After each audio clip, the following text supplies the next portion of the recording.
Hey there, you guys. This is Tyler McLaughlin for your SRM 670-900 class. Today we're going to be discussing Rossi Chapter 11, Measuring Efficiency. As an overview, some of the key concepts in efficiency analysis will be the difference between cost-benefit and cost-effectiveness analyses, the ex-ante and ex-post efficiency analysis, which kind of falls, these two will fall under the umbrella terms of cost-benefit analysis, and the uses of the efficiency analyses, and then some specific details in conducting both cost-benefit and cost-effectiveness analyses. So, cost effectiveness versus cost benefit.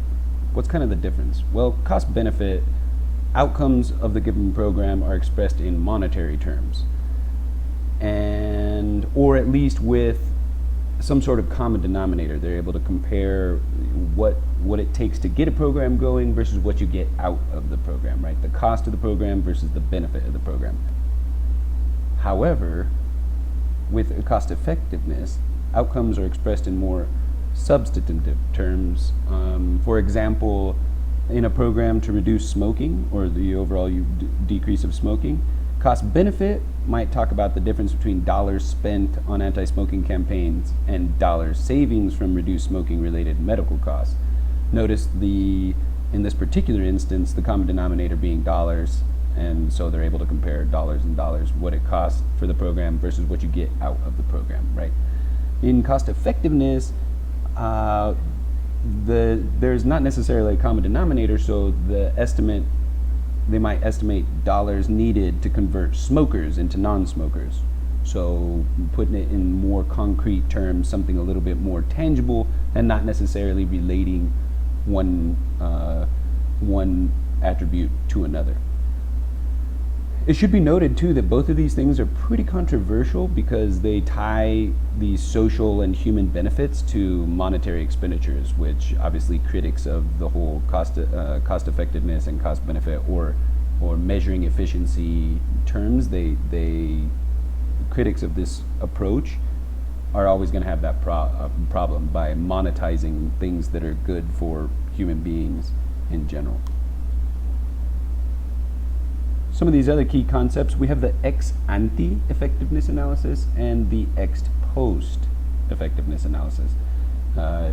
Very basic, ante would be before and post would be after, right? So before, for ex-ante effectiveness analysis, this is more prospective, right? It's done during the planning and design of an initiative or program, and usually this is to anticipate costs and outcomes. So when there's going to be lots of heavy expenditures or constructions or anything like that, when there has to be some sort of edifice built or something where there's a lot of time and energy and money and heavy expenditures, then there's going to be greater emphasis placed on the ex-ante effectiveness analysis, so that before investors and stuff get some skin in the game, they know more or less what it's going to be, what it's going to actually take to get through to deliver whatever program or benefit. In terms of ex-post effectiveness analysis, this is retrospective. So this is after a program has been launched, it's going along, an evaluator who's a very skilled evaluator goes in and checks it out and sees what can be done to either expand the program, continue the program, or perhaps terminate the program. So these uses of efficiency analyses, well, they are both ex-ante and ex-post analyses, they're both going to be considered part of an impact evaluation. Like what is the major payoff of the program? Is it worth it? Is the juice worth the squeeze? Also distinguishing between different levels or strengths of interventions and their benefits. Maybe you can distinguish the difference between applying a small amount of intervention and getting a small amount of benefit versus a little bit more intervention and getting a greater benefit.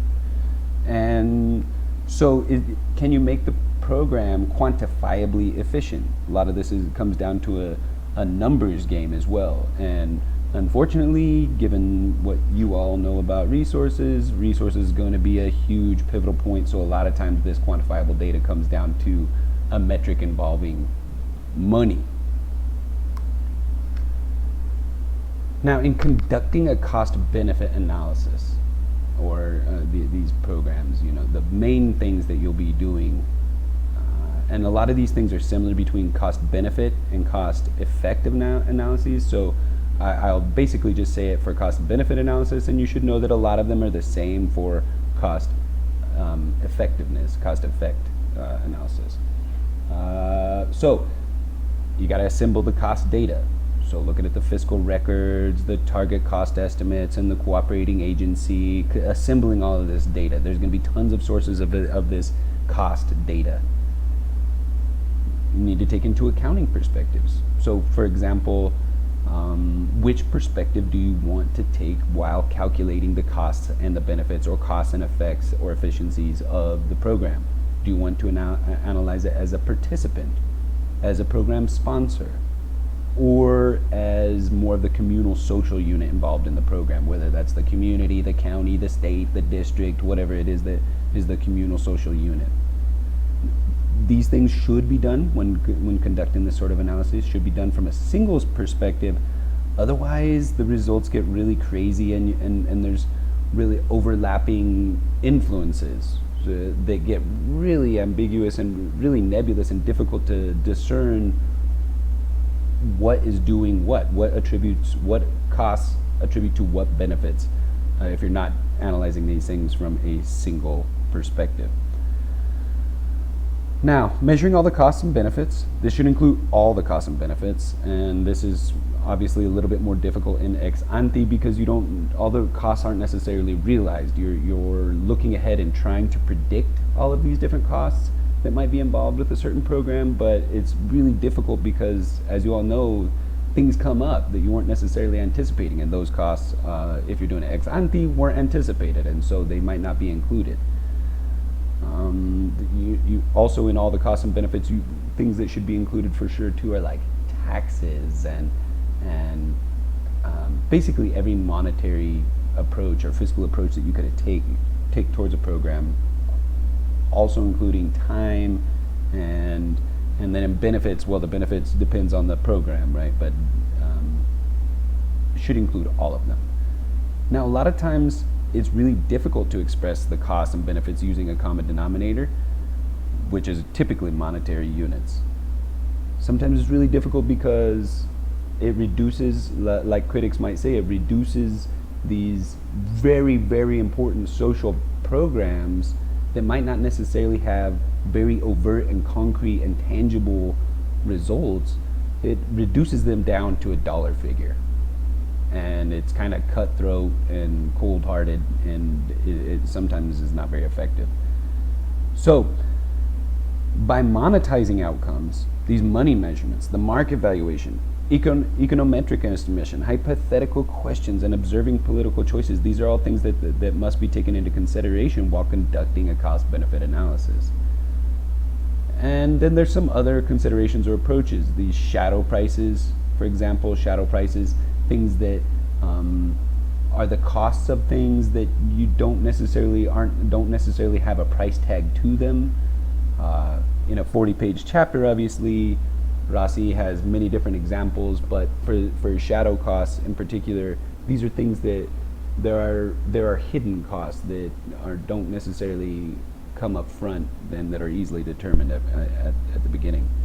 Opportunity costs, while it has a very scientific and specific definition, the opportunity cost is the money that or whatever monetization or common denominator unit that you're using to measure these costs, or what it is, some sort of cost that you have to take to be given the opportunity, or perhaps can be measured in, if you don't take the opportunity, the cost that as a result of not taking the opportunity.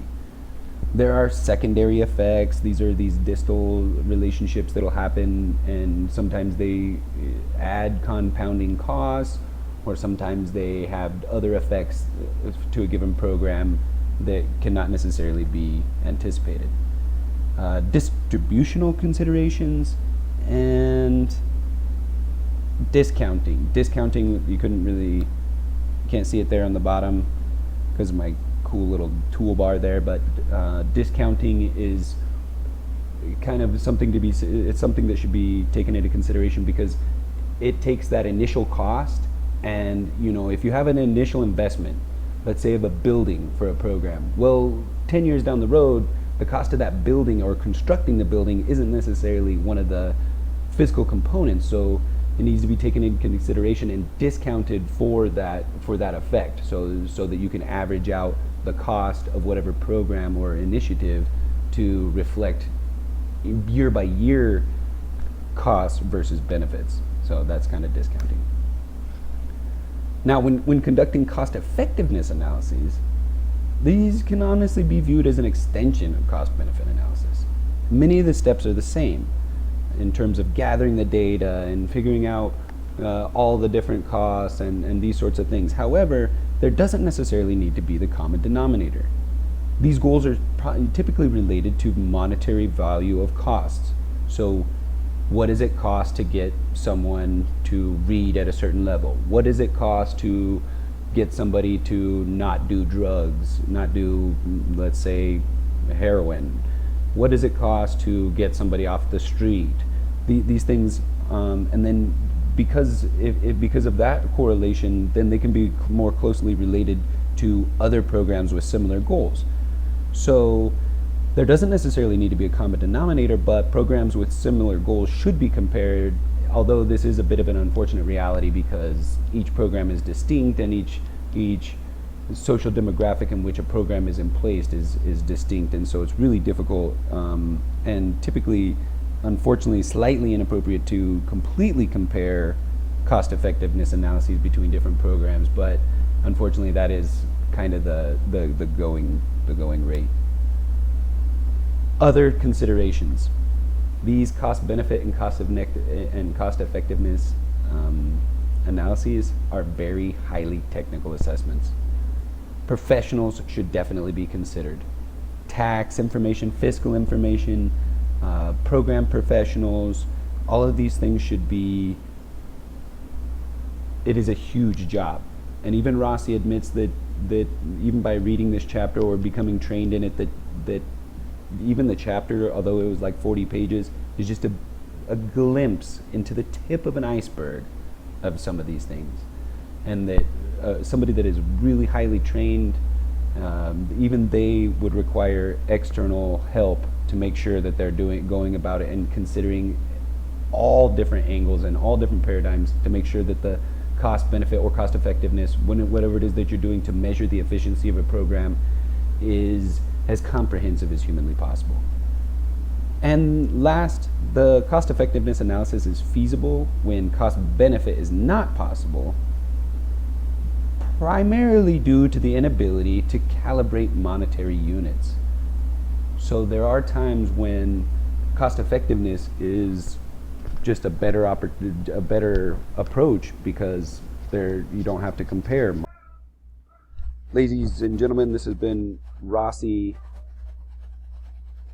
Chapter 11, Measuring Efficiency.